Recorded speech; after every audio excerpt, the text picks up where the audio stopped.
Hello and welcome back to my channel where we talk about all things anxiety. So today we're talking about, can anxiety cause high blood pressure? Well, the answer is yes. And the reason for that is that anxiety is a completely natural evolutionary fear response. And when we are fearful, our body goes into what we call the fight and flight stage, where it releases cortisol and adrenaline. And the reason it does this is because we need to prepare to run away from danger immediately. So our body is flooded with the stress response, and what it does, it makes our muscles go tense. We might feel a bit of numbness or tingling in our legs. Our digestive system shuts down because, let's be honest, we don't need to be digesting food when we're running away from a tiger. You'll find that your heart rate increases and you start breathing up here instead of in your diaphragm. You might find that your palms start to sweat. You might go a bit dizzy in the head. And what it is, as your heart beats faster and faster, it forces the blood around your body, and that is what increases the blood pressure. So the good news is that when you are no longer feeling anxious and you're back in a safe place, your blood pressure will then go back to normal and lower again. The problem that we've got in today's world is that there's so much stress and anxiety all around us that we can stay in a heightened anxious state for long periods of time. And this means our blood pressure is higher for long periods of time. So instead of being scared of that saber-toothed tiger, we're scared of a confrontation with friends or family or colleagues. We're fearful of our inbox when we see the amount of messages and we've got that feeling of overwhelm, that we don't know how to handle everything that we've got on our plate. We're juggling so much in the world today. On top of that, we've got the financial crisis as well. There's so much for us to be worrying about. That's keeping us in a heightened state of anxiety, which is keeping us with high blood pressure.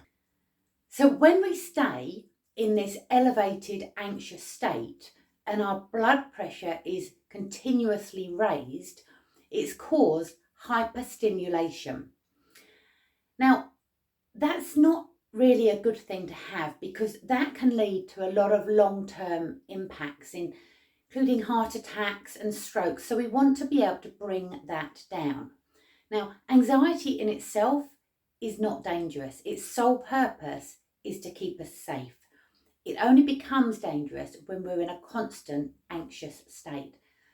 So what can we do to bring our anxiety back down and go into what we call the rest and digest response, which is the opposite to the fight and flight? Now, there are many, many things that we can do, and they're all free of charge. So we can exercise. We know that when we exercise, it releases endorphins, and they help us feel good. They help us cope with other situations. So it's really, really beneficial. Even if it's just a walk around the block, it's very, very helpful to exercise. Now, again, when we're anxious, our body prepares us to run away. So if we're just sat at our desks, our body doesn't know that we're safe. It's still anxious. If we start running, then our body recognises that we're in a safe place and we can calm back down again. One of the other most beneficial things we can do is deep breathing exercises. There's lots and lots of videos on my channel with different types of breathing exercises that you can try.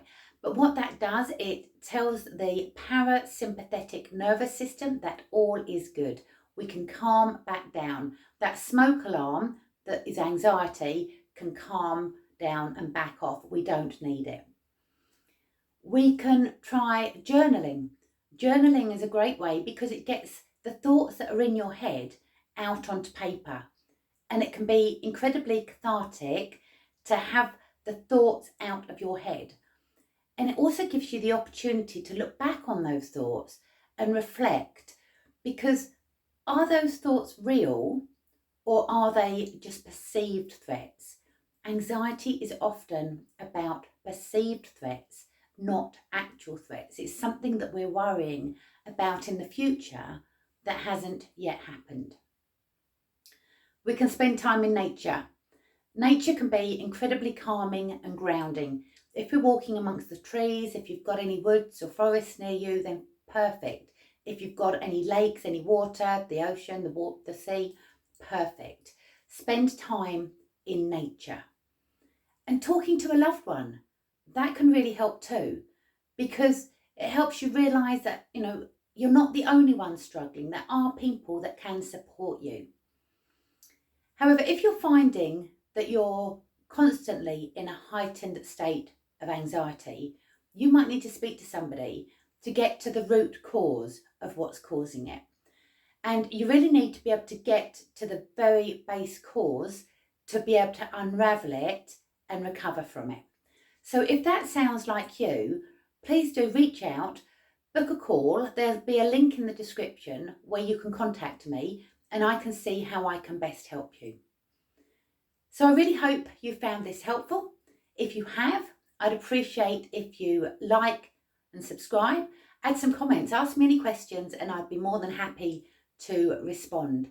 I also have some ebooks that are available in the description. They're totally free if you want to download any of those. And I've got links to blogs that I've written, other articles, and of course there's plenty more on my YouTube channel.